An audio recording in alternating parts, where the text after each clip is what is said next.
جی آداب، میں نشترم روبی سخنور کے لیے۔ اس نظم کا عنوان ہے نان گوشت۔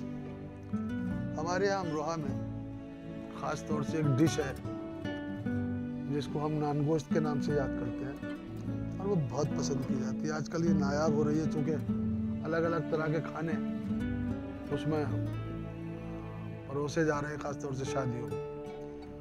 بہرحال سماعت کریں کہ جب بھی ہمارے سامنے آتا ہے نان گوشت، خوشبو سے اپنی دل کو لبھاتا ہے نان گوشت، اور ایسا دل و دماغ پہ چھاتا ہے نان گوشت، کھانے میں چار چاند لگاتا ہے نان گوشت۔ یوں تو مٹن ہے اور چکن بے حساب ہے، کھانے میں نان گوشت مگر لاجواب ہے۔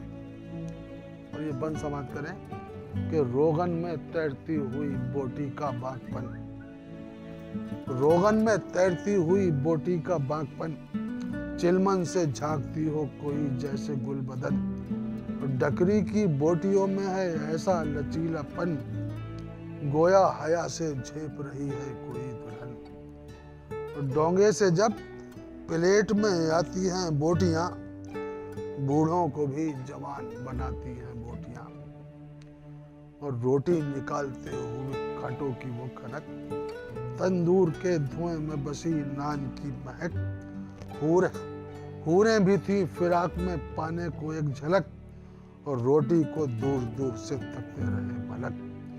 مہندی سے سرخ ہاتھ پہ ایسا گمان تھا، گویا کہ شیر مال کے قبضے میں نان تھا۔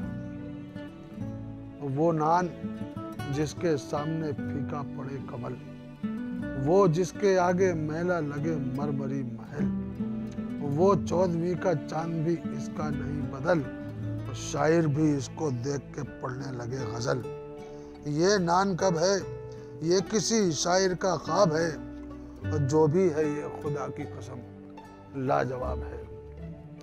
اور چاہے کڑاہی گوشت ہو، اسٹو ہو یا مٹن، دل بھر گیا ہے روز ہی کھا کھا کے اب چکن، دو پیازا کھا رہے ہیں تو ماتھے پہ ہے شکن، کھائیں اگر نہاری تو سینے میں ہو جلن، اور بریانی دیکھ دیکھ کے گھبرا رہے ہیں لوگ، دعوت میں نان گوشت ہی بس کھا رہے ہیں لوگ۔ اور موقع کسی کی موت کا ہو یا خوشی کا ہو، چہلم کسی کا ہو یا عقیقہ کسی کا ہو، تیجا کسی ولی کا ہو یا بدعتی کا ہو، کھانا وہ مبتدی کا ہو یا منتہی کا ہو، اللہ میزبان کو اتنا شعور ہو، کھانے میں نان گوشت بھی شامل ضرور۔